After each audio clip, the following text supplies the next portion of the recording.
By special recording, General Mills, makers of Wheaties, Breakfast of Champions, and Cheerios, the oat cereal ready to eat, present The Lone Ranger.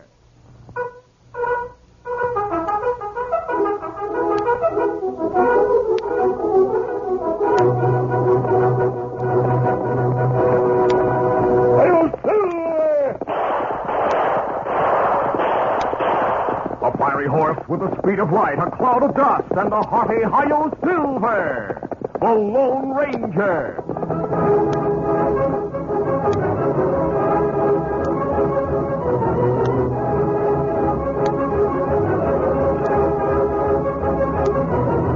With his faithful Indian companion Tonto, the daring and resourceful masked rider of the plains led the fight for law and order in the early western United States.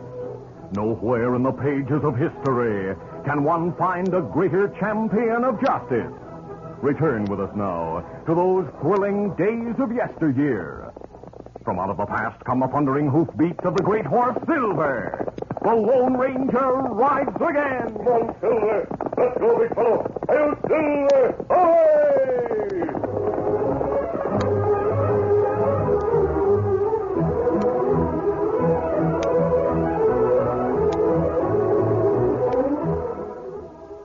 This is the Lone Ranger.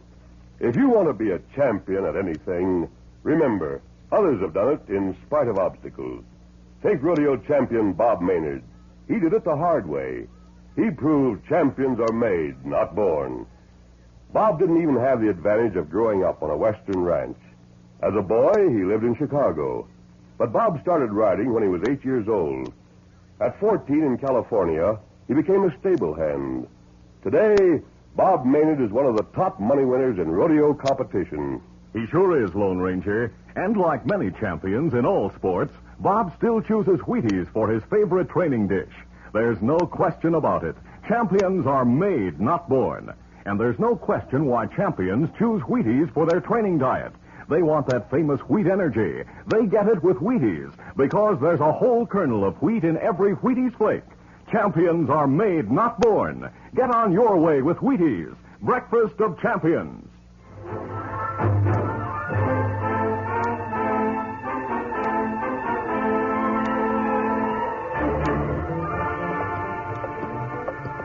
An ex-Confederate officer named Ross Colburn was on his way to his ranch in Texas, not far from the town of Mulejaw. Ross was only 32 years old, but his years of hard fighting and privation with Mosby's Rangers had left their mark in the grim lines of his hunger-pinched face. His faithful horse, Wonder, also showed the strain of the heartbreaking campaign. The half-starved animal was beginning to regain some of the flesh he had lost in the last terrible year of war. For on the trip home, Ross had paused as often as possible to let Wonder graze. They were approaching a fork in the trail when Ross saw 3 horsemen riding toward him. As they came closer, he recognized the riders. He waved and shouted, "Rex! Bernie Winkle!" Oh, Ross Colburn! No, go his way, you come from. The 3 ragged veterans named Bernie Latner, Rex Quinn, and Waco drew rein. Separated since the start of the war, they dismounted, shook hands, slapped each other on the back, and exchanged warm greetings. Doggone it, Ross. You've changed considerable. So have you, Waco. Where'd you get all that gray hair, Ross? The Yankees gave it to me. Yeah, they gave me a bullet at Chancellorsville. But I was lucky it hit me in the shoulder where it didn't do any permanent damage. There's been plenty of permanent damage done around here. Things are bad in Texas, Ross. It could be worse, Rex. What do you mean, worse? I talked to a lot of people on my way here. They told me what the situation is. I came back because this is an ideal base of operation. What kind of operations? Fighting operations. But we're surrendered, Ross. I look at the surrender as a temporary truce. Truce? Thunderation, we were beaten into the ground. We were outnumbered, outsupplied. But we weren't outgeneraled or outfought. Even with better weapons and ammunition than we had, the Yanks didn't put up a better fight. Man for man, we could have whipped them if we'd had the food to keep going. Yeah. Well, it's over now. Not for me, it isn't. What do you mean? Now, for a lot of other veterans I've talked to on the way here. We'll fight again. With what? A guerrilla force to harass the Federals. When we build up an army large enough to do some real damage, We'll go to one of our generals and ask him to take command. But you'll need weapons, ammunition, horses, food. You can't get those without money.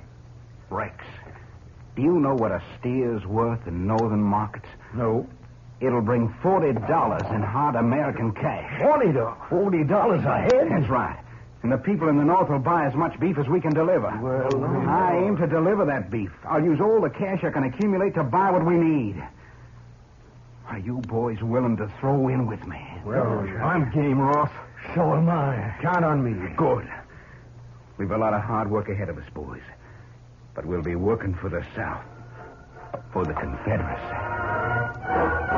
Ross and his friends found other young veterans to help round up cattle enough to begin the ambitious drive to the north. At length, they were ready to start.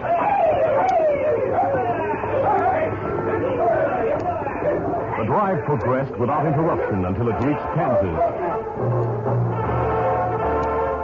There, the Texans were stopped by the fences of farmers who refused to let the cattle cross their land.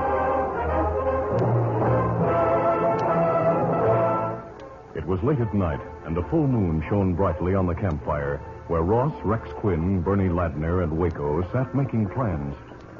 Hey, 2 riders are heading this way. Probably a couple of the boys coming to see if we figured a way to get past those fences. They're not our boys, Rex. They're coming from that homestead. They're riding good horses? Great day, Ross. One of those fellas is mad. You're right, Waco. Cover them, boys. They're right. The Texans didn't know that the masked man was the Lone Ranger. Expecting trouble, they held their guns steady as the tall stranger and his Indian companion drew rein at the edge of the firelit clearing. You're covered, mister. It is customary for men from Texas to draw guns without cause. That mask is cause enough. How'd you know we were from Texas? A homesteader named Ned Morgan told me. He also asked me to tell you that you may drive your cattle across his land. What did you say? If you'll come with Hal and me, we'll take you to Morgan. A short time later, Ross, Rex, Bernie, and Waco were in Ned Morgan's small cabin. With Morgan were 2 other homesteaders who agreed to let the Texans cross their land. Ross Colburn thanked them and said, There's just one thing I don't savvy, Morgan. You and every homesteader around here were dead set against letting us through. What changed your mind? The masked man who brought you here. He found out that your drive was stopped. Pointed out the fact that Hank and Mark and I didn't have any crops planted. He talked us into taking down our fences and letting you through our land. We're downright obliged to you, Morgan. Yeah, if there's any way we can repay Oh, you. don't thank me and my friends.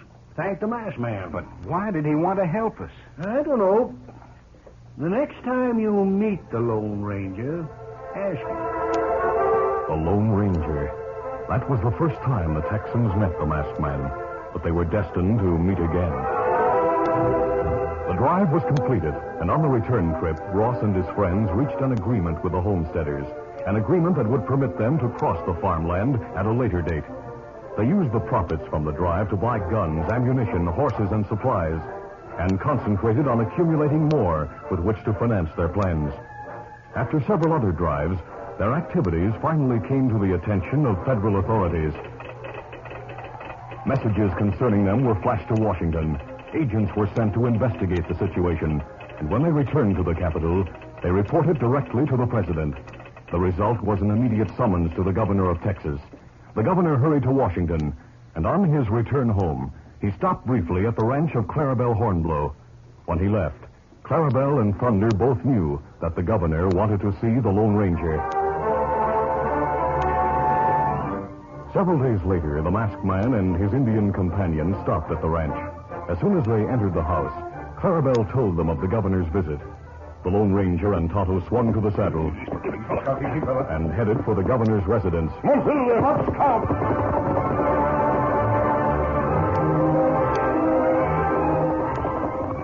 After 2 days and nights of steady travel, they drew rein and dismounted in the darkness, a short distance from the official mansion. Keeping to the shadows to avoid being seen, the Lone Ranger made his way to the French doors of the governor's office. Looking inside, he saw that the official was alone. He tapped on the glass softly. A moment later, the door opened. It's you. Good evening, Governor. Come inside, please. I must talk to you. The governor drew the office curtains, then took a number of papers and maps from his desk. These, sir, came from Washington. The president himself entrusted them to me. Then you've been to Washington? Yes. I was sent for because a group of veterans here in Texas are organizing an army to continue the struggle against federal authority. Oh? Who's leading the army? 4 Confederate soldiers. Ross Colburn seems to be the leader. He was with Colonel Mosby's Virginia Cavalry during the war. Mosby's Rangers, huh? Yes. Bernie Ladner was an artilleryman in the Army of Northern Virginia. Rex Quinn is one of the few survivors of Jackson's famous Stonewall Brigade. And a man named Waco rode with Jeb Stuart's cavalry. Government agents investigated all of them. Here are the reports. Colburn, Ladner, Quinn, and Waco. You know them? Yes, sir. We met some time ago when they were driving cattle through Kansas. If the president is aware of the situation, why doesn't he send troops to disband the army? To disband them by force would accomplish the immediate purpose. But it would do nothing to erase the hatred that resulted in war. Unless those men voluntarily accept our flag as their flag, we can never hope for real peace and unity.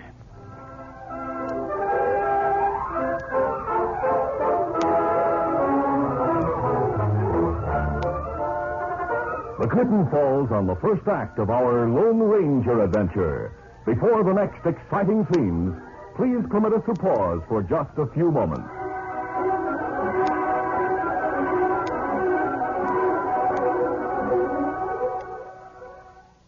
This is Mel Allen, sports announcer, and I've been in this business long enough to know that champions are made, not born. Isn't that the way it should be? Gives every youngster a chance. Take Betty Shallow, figure skating beauty with the famous Shipstads and Johnson ice volleys. Why, she was learning to cut figure eights years ago. Been eating Wheaties since she was only chin-high to her breakfast bowl. 20 years ago, that was. Or Otto Graham of the Cleveland Browns, who can thread a needle with a forward pass. Otto made himself a champion, practiced hours every chance he had, and been really going for that Wheaties breakfast for 23 seasons. There's so doggone much honest energy packed into Wheaties. Nothing you pick at and push aside, for Wheaties are downright goblin good. Let me say again what champions know. There's a whole kernel of wheat in every Wheaties flake. And don't you lose track of this fact for a minute. Champions are made, not born. Get on your way with Wheaties, breakfast of champions.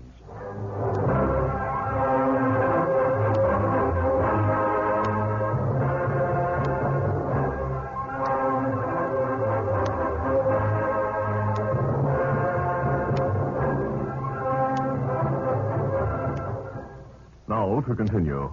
The Lone Ranger listened soberly to the governor's account of the problem that might result in the resumption of hostilities between the North and South. Those armed veterans must disband willingly, disarm, and return to their homes. What can I do to help, sir? I'm authorized to ask you to act unofficially for the government. If you're acquainted with Colburn and his friends, you may be able to persuade them to give up their plan. I don't think that's possible, sir. What? I haven't that much influence with them. You could reason with them. You think that would change their loyalties? But, confound it, there must be a way short of bloodshed to stop him. I told the president you were the only man who could do it. Only one man could do it. But if you can't do it, who can? Robert E. Lee. The commanding general of the Confederate forces? Yes, sir. You expect him to persuade Confederate soldiers to abandon their plans? Yes, sir. But he represents everything they fought for. He's the greatest rebel of them all. He's a great man. I think he's a great American. He's a paroled prisoner of war, sir. Governor, will you give me a letter of introduction to General Lee? You're counting on his help? I'm going to ask for it. I'll give you the letter. But I shall be sorry to report to the president that we have failed. Save your report until you hear from me, sir.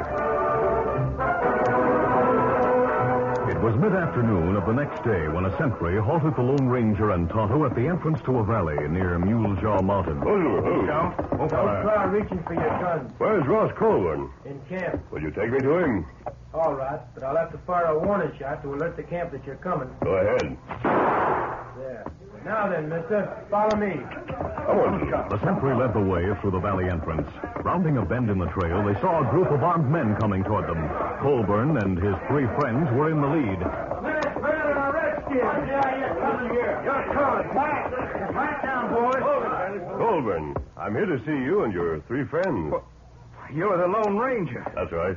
Back to your tents, Mayor. This man, the engine, will frame. All right. Colburn, let's go into your tent. We've a lot to talk about. Colburn and his friends led the way to an army tent. Tonto stood guard outside, while the Lone Ranger told the 4 veterans that the authorities were aware of their activities. They know the location of this headquarters, and they know your plans. Thanks for the warning, mister. Now that we know they're wise to us, we'll move carefully. You intend to go ahead? You're doggone right. Who'll lead you? If Jeb Stewart were alive, he'd map strategy that'd drive the Yankees clean out of the Southwest. Stewart's dead. There's Mosby. Maybe he... You're talking about subordinate officers. That's right. You're entirely forgetting the greatest general of them all. Why, The man who led the Confederate Army. you mean... I mean Robert E. Lee. Great day. If General Lee would take command. Why not ask him what he thinks of your plan? Where would we find him? I'll take you to him.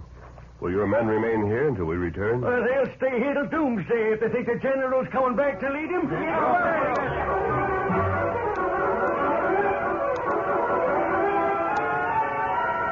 Eager for the sight of their old commander, the 4 veterans quickly prepared for the long journey with the masked man and Tonto. Leaving orders with the men who were to remain in the valley, Ross asked... Are you fellas all set? Then let's travel.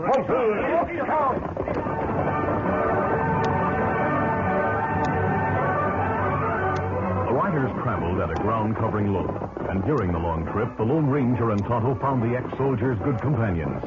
Avoiding towns and settlements, where the Lone Ranger's mask would be questioned, they rode steadily. As they moved into the state of Virginia, the men became grim and silent. They were not far from the battlefields where many of their comrades had fallen. We'll reach Lexington tonight. That's where we'll find General Lee? Yes. Here, come on.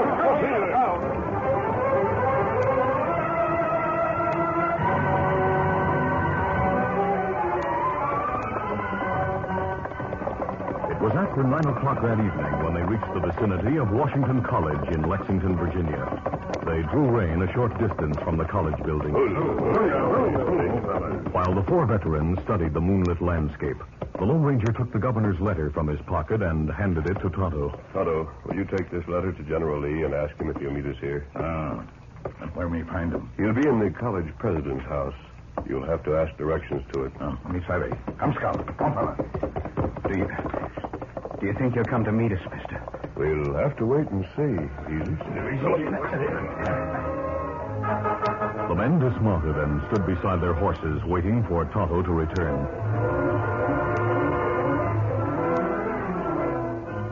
5 minutes passed. 10 minutes. And then the sound of hoofs broke the quiet of the college surroundings. At length, 2 riders came into view. They recognized Tonto, but the hat brim obscured the face of the other horseman. Can it be?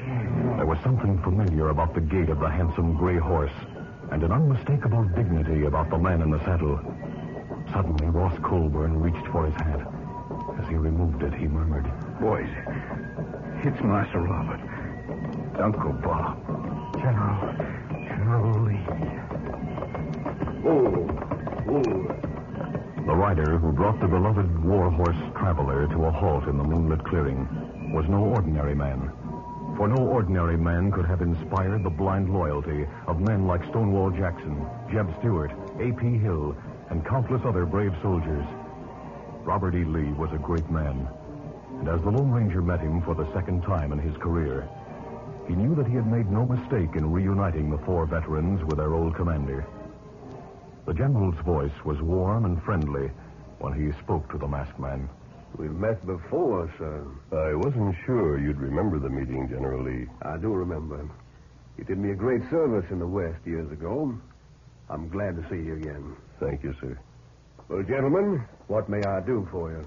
Captain Ross Colburn, 43rd Battalion, Virginia Cavalry, reporting for duty, General.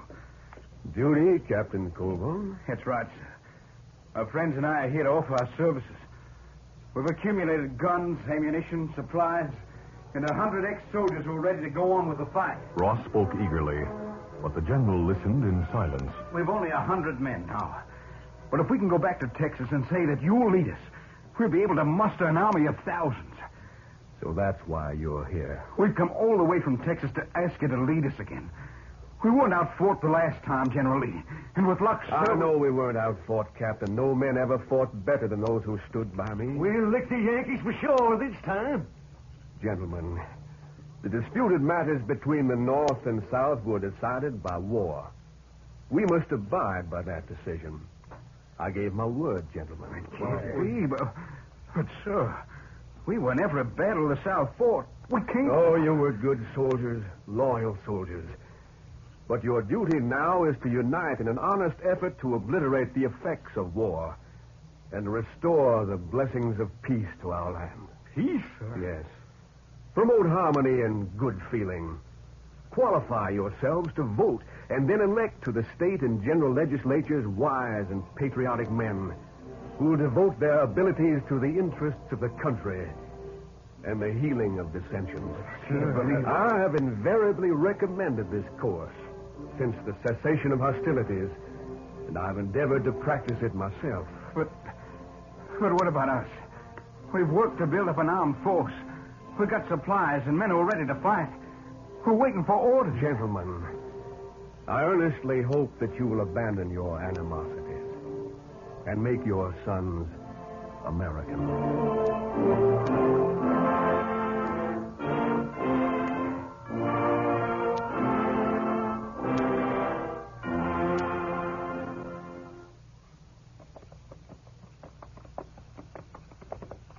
Later that night, the four veterans were traveling west. They had been silent and thoughtful until Ross suddenly missed the masked man who had been traveling with them. Where's the Lone Ranger? He said he had to send a telegram to the governor of Texas. He and Tonto will join us later. Well, boys, we've a lot to do when we get home. We'll have to disband the men. Divide the weapons and the food. And head back to our ranches to try to build them up again. Never expected things to turn out this way. I think the masked man knew how they'd turn out. Huh? What do you mean, Ross? I don't think General Lee's advice was any surprise to the Lone Ranger.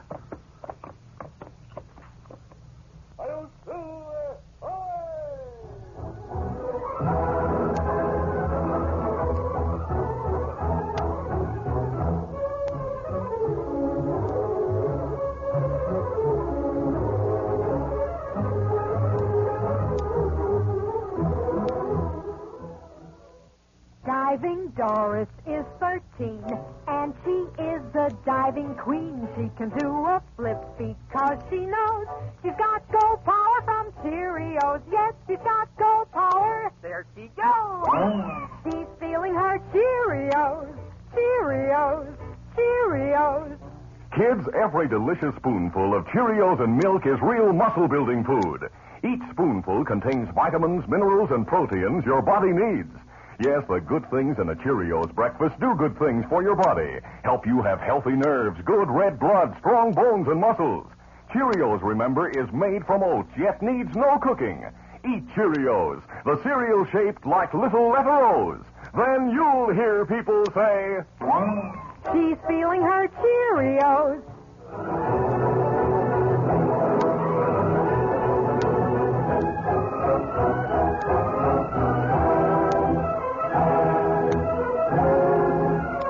The Lone Ranger, a copyrighted feature of the Lone Ranger Incorporated, is created by George W. Trendle, produced by Trendle Campbell Muir Incorporated, directed by Charles D. Livingston, and edited by Fran Stryker. The part of the Lone Ranger is played by Brace Beamer. Your announcer, Fred Foy.